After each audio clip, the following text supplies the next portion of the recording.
ತಾ ಹೇಳಿದನಲ್ಲವೇ, ನಾ ಕೈ ಬಿಡೇನು,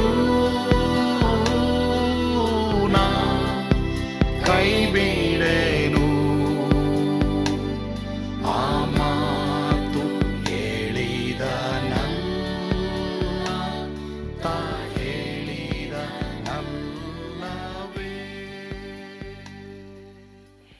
ಯೇಸು ಕೈಬಿಡನು ದೈನಂದಿನ ಸತ್ಯವೇದ ಅಧ್ಯಯನಕ್ಕೆ ನಿಮ್ಮೆಲ್ಲರನ್ನು ಆಹ್ವಾನ ಮಾಡ್ತೇನೆ. ದೇವರಿಲ್ಲದ ಜೀವಿತ ಪ್ರಸಂಗಿ 1ನೇ ಅಧ್ಯಾಯದಿಂದ ಈ ಒಂದು ಟೈಟಲ್ ಅನ್ನ ವಿಷಯವನ್ನ ತೆಗೆದುಕೊಳ್ಳಲಾಗಿದೆ. ಈ ಪ್ರಸಂಗ ನಮ್ಮ ಸಭೆಯಲ್ಲಿರುವಂಥ ಎಲ್ರಿಗೂ ಉಪಯುಕ್ತವಾಗಿತ್ತು, ನಿಮಗೂ ಉಪಯುಕ್ತವಾಗಿರ್ತದೆ. ಕೇಳಿಸ್ಕೊಳ್ರಿ, ನಂಬ್ರಿ, ಮನ ತಿರುಗಿಸ್ರಿ. ವಾಕ್ಯ ನಾವು ಕಲಿಯುವಂತ 2ನೇ ಲೆಸನ್. ಹೆಣ್ಮಕ್ಳು ಓದೋದು ತಗೊಳ್ಳಿ, ಓದು. ಸೂರ್ಯನ ಕೆಳಗೆ ನೋಡುವುದಕ್ಕಿಂತ ಸೂರ್ಯನಿಗಿಂತಲೂ ಮೇಲೆ ಇರುವುಗಳನ್ನು ನೋಡಬಹುದಾಗಿದೆ. He could have seen above the sun, not below the sun. ಈ ಒಂದು ಮಾತೆಲ್ಲ ನೋಡಿ, ಆಕಾಶದ ಕೆಳಗೆ, ಸೂರ್ಯನ ಕೆಳಗೆ. ಯಾಕಯ್ಯ ಸೂರ್ಯನ ಮೇಲೆ ನೀನು ನೋಡಬಾರ್ದು? ಸೂರ್ಯನನ್ನು ಸೃಷ್ಟಿ ಮಾಡಿದಂಥ ದೇವರನ್ನ ನೀನು ನೋಡಬಾರ್ದು? ಎಷ್ಟೋ ಜನ ಇವತ್ತು ನೀವೇನು ಮಾಡ್ತಾ ಇದ್ದೀರಿ ಗೊತ್ತಾ? ನೀತಿ ಸೂರ್ಯನನ್ನು ನೋಡ್ತಾ ಇಲ್ಲ. ನೀವು ಕೀರ್ತನೆ 34:5 ಬರೆದಿದೆ ಏನು ಗೊತ್ತಾ? ಆತನನ್ನೇ ದೃಷ್ಟಿಸಿದವರು ಪ್ರಕಾಶ ಹೊಂದಿದರು, ಅವರ ಮುಖವು ಲಜ್ಜೆಯಿಂದ ಕೆಡುವುದೇ ಇಲ್ಲ.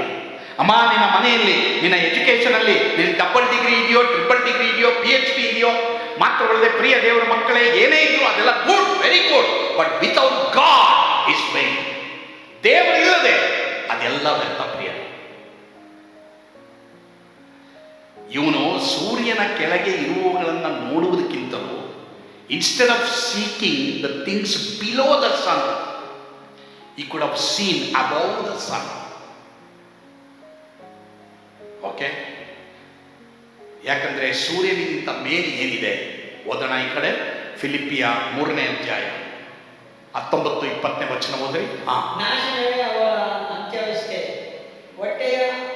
ಅವರ ದೇವರು, ನಾಚಿಕೆ ಕಷ್ಟಗಳಲ್ಲಿಯೂ ಅವರು ಗೌರವವು, ಅವರು ಪ್ರಪಂಚದ ಕಾರ್ಯಗಳ ಮೇಲೆ ಮನಸ್ಸಿಡುವವರು. ನಾವಾದರೋ ಎಲ್ಲ ಹೇಳಿ, ನಾವಾದರೋ ಸೂರ್ಯನ ಕೆಳಗೆ ಇರೋರಲ್ಲ, ನಾವೆಲ್ಲರೂ ಪರಲೋಕ ಸಂಸ್ಥಾನದವರು. ನಮ್ಮ ಮಾತೆಲ್ಲ ಏನಾಗಿರ್ಬೇಕು ಗೊತ್ತಪ್ಪ? ಪರಲೋಕವಾಗಿರ್ಬೇಕು. ಎಲ್ಲ ಹೇಳಿ, ಪರಲೋಕ ಅಂತ. ನಾವೆಲ್ಲ ಪರಲೋಕಕ್ಕೆ ಹೋಗೋರು. ಅಮ್ಮ, ನಿನ್ನ ಮನೆಯಲ್ಲಿ ಪರಲೋಕದ ಮಾತಿರಲಿ. ನಿನ್ನ ಜೀವಮಾನದಲ್ಲಿ ಪರಲೋಕದ ಬಗ್ಗೆ ಒಂದು ಸ್ಥಳ ಇಟ್ಕೊಪ್ಪ. ಯಾಕಂದ್ರೆ ಈ ಲೋಕದಲ್ಲಿ ಎಲ್ಲ ಅಂತ್ಯ ಆಗುತ್ತೆ, ಎಲ್ಲ ಗತಿಸಿ ಹೋಗುತ್ತೆ. ಆದರೆ ನನಗೆ ನಿನಗೆ ತವರು ಮನೆ ಯಾವುದು ಗೊತ್ತಾ? ಪರಲೋಕ. ಅದು ಯೇಸುಸ್ವಾಮಿ ನಂಬಿದ್ರೆ, ಯೇಸುವಿನ ಶಿಷ್ಯನಾಗಿದ್ರೆ, ಯೇಸುವನ್ನು ನೀನು ಹಿಂಬಾಲಿಸಿದ್ರೆ ಮಾತ್ರನೇ ನಾನು ನೀನು ಯೇಸುವಿನೊಂದಿಗೆ ಪರಲೋಕದ ಕಡೆಗೆ, ಪರಲೋಕದಲ್ಲಿ ಸದಾಕಾಲ ಇರಬಹುದು. ಹಾಗಾದರೆ ಒಂದು ವೇಳೆ ಆ ನಿರೀಕ್ಷೆ ಯಾರಿಗಿಲ್ವೋ, ಇವತ್ತು ಸೂರ್ಯನ ಕೆಳಗೆ ನೋಡಬೇಡಿ, ಸೂರ್ಯನ ಮೇಲೆ ಇರುವಂಥ ನೀತಿ ಸೂರ್ಯನನ್ನು ನಾನು ನೀನು ನೋಡಬೇಕು ಪ್ರಿಯರೇ. ಓಕೆ, ನೆಕ್ಸ್ಟ್ ಲಾಸ್ಟ್ ಮೂರನೇದು ನಾವು ನೋಡೋಣ. 14-16 ವಚನದಲ್ಲಿ ನಾವು ನೋಡಬೇಕಾದ್ರೆ, ಇವನಲ್ಲಿ ಲೋಕದಲ್ಲಿ ನಡೆಯುವಂಥ ಎಲ್ಲ ಕೆಲಸವನ್ನು ನೋಡ್ತಾನೆ. ಇವನು ಮನಸ್ಸಿನಲ್ಲಿ ಯೋಚನೆ ಮಾಡ್ತಾನೆ, ಯೆರೂಸಲೇಮಿನಲ್ಲಿ ಆಳಿದವರಿಗಿಂತ ಎಲ್ಲರಿಗಿಂತಲೂ ಹೆಚ್ಚು ಜ್ಞಾನವನ್ನು ನಾನು ಪಡ್ಕೊಂಡಿದ್ದೀನಿ. ಇವನ್ನೆಲ್ಲ ಸ್ಟೇಟಸ್ ಏನು ಗೊತ್ತಾ? ಲೋಕ. ಇವತ್ತು ಎಷ್ಟೋ ಜನರು ಪ್ರೊಫೈಲ್ ನೋಡಿದ್ರೆ, ಸ್ಟೇಟಸ್ ನೋಡಿದ್ರೆ ಬರೀ ಲೋಕದ ಬಗ್ಗೆನೇ ಆಗ್ತಾ ಇದ್ದೀರಾ. ಯಾರಾದರೂ ಒಂದು ಸ್ಟೇಟಸ್ ಹಾಕಿದ್ದೀರಾ, ನಾನಿವತ್ತು ಒಂದು 10 ನಿಮಿಷ ದೇವ್ರನ್ನ ಆರಾಧನೆ ಮಾಡಿದೆ, ನನಗೆ ಸಂತೋಷ ಆಯಿತು. ನಾನಿವತ್ತು ಇಷ್ಟು ಬೈಬಲ್ ವಾಕ್ಯಗಳು ಓದಿದೆ, ನನಗೆ ಸಂತೋಷ ಆಯಿತು, ನನಗೆ ಸಮಾಧಾನ ಸಿಕ್ತು. ಪ್ರಿಯರೇ, ಸ್ಟೇಟಸ್ಗಳು ಹಾಕೋ ತಪ್ಪಿಲ್ಲ, ನಿಮಗೆ ಪ್ರೊಫೈಲ್ ಹಾಕೋ ತಪ್ಪು. Please go ahead. ದೇವರಿಗೆ ಘನಪಡಿಸುವಂಥ ಸ್ಟೇಟಸ್ ಪ್ರೊಫೈಲ್ ಹಾಕ್ರಿ. ಬಟ್ ಆದರೆ ಅದ್ರ ಜೊತೆಗೆ ನಿಮ್ಮ ಜೀವನದಲ್ಲಿ ದೇವರು ಏನು ಮಾಡಿದ್ದಾರೆ ಅದನ್ನು ಹಾಕು. ಯಾರಿಗೋ ಒಬ್ಬರಿಗೆ ಅದು ಮುಟ್ಟುತ್ತೆ, ತಟ್ಟುತ್ತೆ. ನಾನು ಆ ಸ್ಟೋರಿ ಹೇಳ್ತಾ ಇದ್ದೆ. ಕಡೆಗೆ ನೋಡಿದ್ರೆ ಆ ಕಟ್ಟಿಂಗ್ ಮಾಡಿದಂಥ ಹುಡುಗಿ ಯಾರು ಗೊತ್ತಾ? ಅವಳು ಒಂದು ಇಸ್ಲಾಂ ಧರ್ಮದ ಹಿಂಬಾಲಿಸುವಂಥ ಒಂದು ಹುಡುಗಿ. ಅವಳು ಬಂದು ಪ್ರಾರ್ಥನೆ ಕೇಳ್ತಾಳೆ. ಅದೇ ಥರ ಪ್ರಿಯರು, ಇವತ್ತು ಎಷ್ಟೋ ಜನಕ್ಕೆ ಏನು ಗೊತ್ತಾ? ಸಮಾಧಾನ ಬೇಕು, ನಿರೀಕ್ಷೆ ಬೇಕು. ಯಾರಿಂದ ಸಿಗುತ್ತೆ? ದೇವರ ಮಕ್ಕಳಾದ ನಿನ್ನಿಂದ ನನ್ನಿಂದ ಸಿಗುತ್ತೆ. ಯಾಕೆ ದೇವರು ನಿನ್ನ ಆ ಊರಲ್ಲಿ ಇಟ್ಟಿದ್ದಾರೆ, ಯಾಕೆ ಆ ಕೆಲಸದಲ್ಲಿ ಇಟ್ಟಿದ್ದಾರೆ, ಯಾಕೆ ಆ ಜಾಗದಲ್ಲಿ ಇಟ್ಟಿದ್ದಾರೆ, ಯಾಕೆ ಆ ಮನೆಯಲ್ಲಿ ಇಟ್ಟಿದ್ದಾರೆ? ಯಾಕಂದರೆ ಸುತ್ತಮುತ್ತ ಇರೋರಿಗೆಲ್ಲ ನೀನು ಬೆಳಕಾಗಿರಬೇಕು, ನೀನು ಉಪ್ಪಾಗಿರಬೇಕು, ನೀನು ಸಾಕ್ಷಿಯಾಗಿರಬೇಕು. ಅವರು ಏನೋ ನಿನ್ನಿಂದ ಕಾಯ್ತಾ ಇದ್ದಾರೆ, they are waiting from you, ನಿನ್ನಿಂದ ಏನೋ ಕಾಯ್ತಾ ಇದ್ದಾರೆ. ಆ ವ್ಯತ್ಯಾಸವುಳ್ಳ ವ್ಯಕ್ತಿ ನೀನಾಗಿರಬೇಕು. ಹಾಗಾದರೆ ಇವನೇನು ಮಾಡ್ತಾನೆ ಸೊಲೊಮೋನ? ದಯವಿಟ್ಟು ಬ್ರದರ್ ನೀವು ಓದ್ತೀರಾ? ಸಿಮಿಯೋನ್ ಹಿಂದ್ಗಡೆ ಬ್ರದರ್ ಓದ್ರಿ ಏನು ಓದ್ರಿ. ನಿಮ್ಮ ಭಕ್ತಿಗಿಂತಲೂ ಇಹಲೋಕದ ಶೂನ್ಯವನ್ನು ಹಿಮ್ಮೆಟ್ಟಿದ್ದಾರೆ. ಎಸ್, ಇವನೇನು ಮಾಡ್ದ ಗೊತ್ತಾ? ಭಕ್ತಿಗಿಂತ ಇಹಲೋಕದ ಎಂಪ್ಟಿನೆಸ್ ಅನ್ನ ಹಿಮ್ಮೆಟ್ಟಿದ.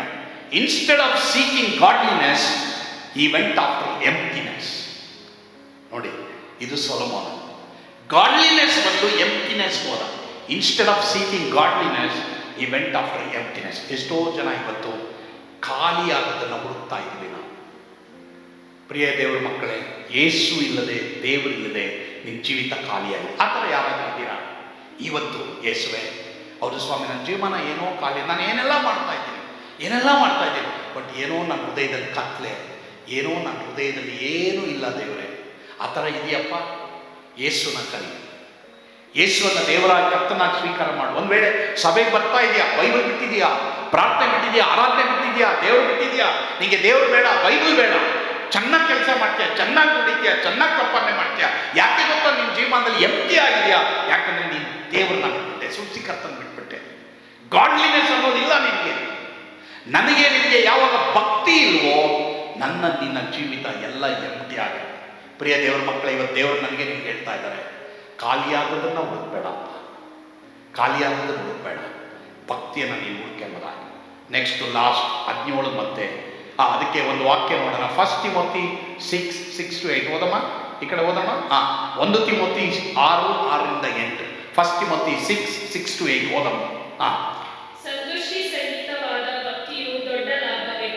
ಸರಿ, ನಾವು ಲೋಕದೊಳಗೆ ಏನು ತಕೊಂಡು ಬರಲಿಲ್ಲವಷ್ಟೇ, ಅದರೊಳಗಿಂದ ಏನು ತಕೊಂಡು ಹೋಗಲಾರೆವು. ನಮಗೆ ಅನ್ನವಸ್ತ್ರಗಳಿದ್ದರೆ ಸಾಕು. ಸರಿ, ಎಲ್ರು ಗಮನ.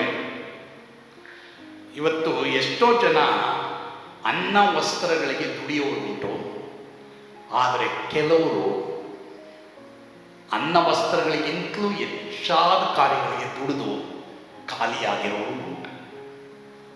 Listen, you need to work. ನೀವು ಕೆಲಸ ಮಾಡಬೇಕು, ಅನ್ನ ವಸ್ತ್ರಗಳಿಗೆ ಕೆಲಸ ಮಾಡಿ. ನಿಮ್ಗೆ ಏನು ಬೇಕೋ ಅದಕ್ಕಾಗಿ ಕೆಲಸ ಮಾಡಿ. ನನಗಿನ್ನೂ ಬೇಕು, ನನಗಿನ್ನೂ ಬೇಕು. ದೇವರು ನಿಮಗೆ ಕುಟುಂಬ ಕೊಟ್ಟಿದ್ದಾರಾ, ಮಕ್ಕಳು ಕೊಟ್ಟಿದ್ದಾರಾ, ನಿಮಗೆ ಮನೆ ಕೊಟ್ಟಿದ್ದಾರಾ, ಅದನ್ನು ಕಾಪಾಡೋಕ್ಕೆ ಕೆಲಸ ಮಾಡ್ಕೊಂಡು ಹೋದ್ರಿ. ದೇವರಿಗೆ ಟೈಮ್ ಕೊಡಿ. ಬಟ್ ದೇವರಿಗೆ ಟೈಮ್ ಕೊಡದೇನೆ ನೀನು ಹೆಚ್ಚಾಗಿ ದುಡಿಯಕ್ಕೆ ಹೋದಾಗ ವಿ ಆರ್ ಪರ್ಸ್ಯೂಯಿಂಗ್ ಎಂಪ್ಟಿನೆಸ್. ನಾವೇನು ಮಾಡ್ತಾ ಇದೀವಿ ಗೊತ್ತಾ? ಶೂನ್ಯವಾದದ್ದನ್ನು ಹಿಂಬಾಲಿಸ್ತಾ ಇದ್ದೀವಿ. ಯಾರಾದ್ರೂ ಆ ಥರ ಇದ್ದೀರಾ? ಇವತ್ತು ನಿಮ್ಮ ಜೀವಿತವನ್ನು ಇವ್ಯಾಲ್ಯೂಯೇಟ್ ಮಾಡಿ. Last one. ಪ್ರಿಯರೇ, ನಾನು ನಂಬ್ತೀನಿ ಈ ಪ್ರಸಂಗ ನಿಮ್ಮೆಲ್ಲರಿಗೂ ಬಹಳ ಉಪಯುಕ್ತವಾಗಿತ್ತೆಂಬುದಾಗಿ.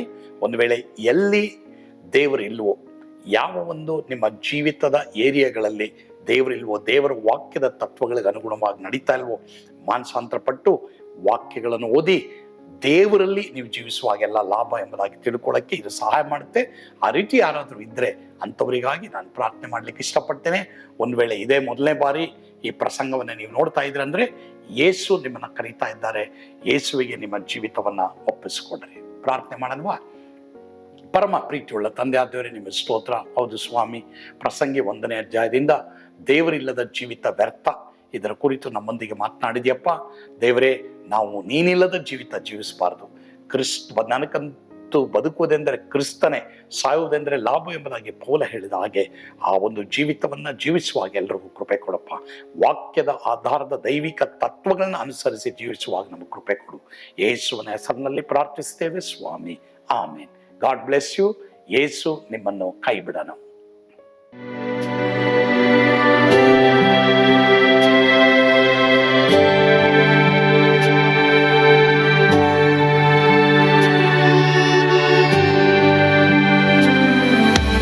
ನಾನು ಪಾತ್ರದಲ್ಲಿ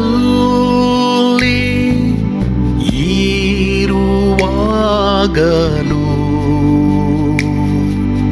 ನೀನು ಭಯಪಟ್ಟು ಓಡಬಾರದು.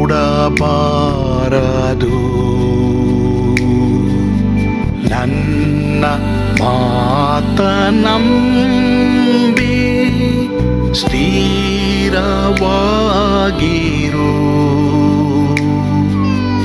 ನಿನ್ನ ಬಿಡಲಾರೆ, ಬಿಡೆನು ಎಂದೆಂದಿಗೂ.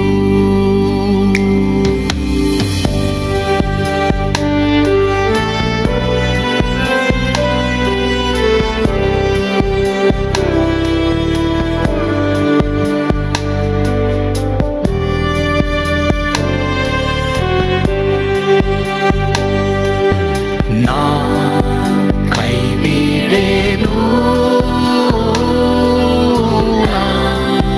ಕೈ ಬಿಡೆನು. ಆ ಮಾತು ಹೇಳಿದನಲ್ಲ, ತಾ ಹೇಳಿದನಲ್ಲವೇ. ನಾ ಕೈ ಬಿಡೆನು, ನಾ ಕೈ ಬಿಡೆನು. ಆ ಮಾತು ಹೇಳಿದನಲ್ಲ, ತಾ ಹೇಳಿದನಲ್ಲವೇ.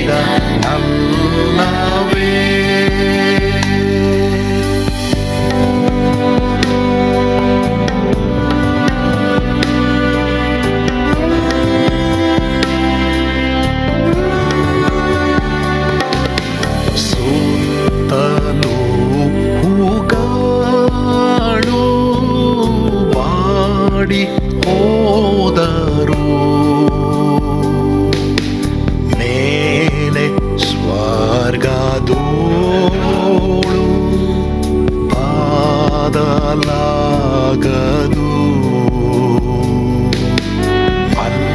ಅಲ್ಲಿಂದೇಸು ಸ್ವಾಮಿ ಬಾರುವಾತನು. ನನ್ನ ಬಿಡಲಾರ, ನನ್ನನ್ನು ಕೈ ಬಿಡನು.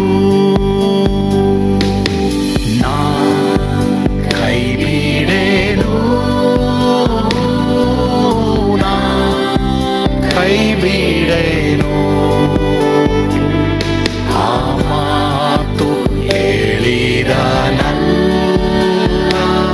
ತಾ ಹೇಳಿದನಲ್ಲವೇ.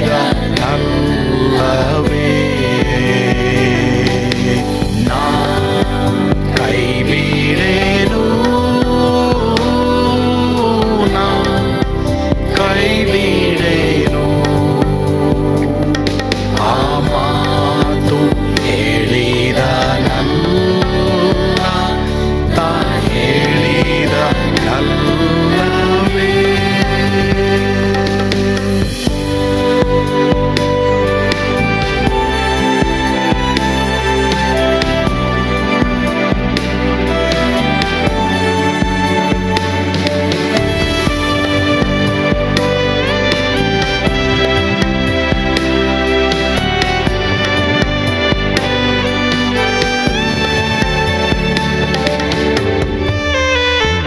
ಮುಂದೆ ಬಾವು ಕಷ್ಟ ಬಾರುತ್ತಿದ್ದರು,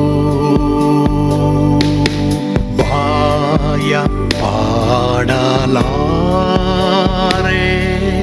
ಸ್ವಾಮಿ ಇದ್ದಾನೆ.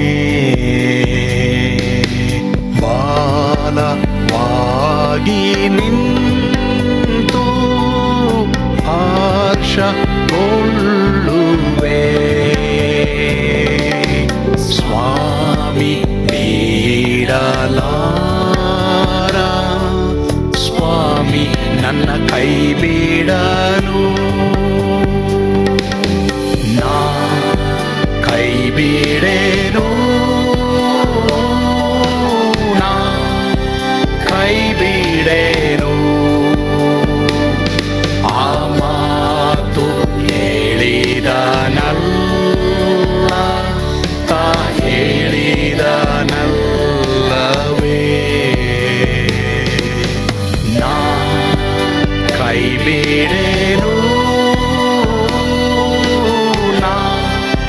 ಕೈ ಬಿಡೇನು. ಆ ಮಾತು ಹೇಳಿದ ನಲ್ಲ ತಾ ಹೇಳಿದ ನಲ್ಲವೇ ತಾ ಹೇಳಿದ ನಲ್ಲ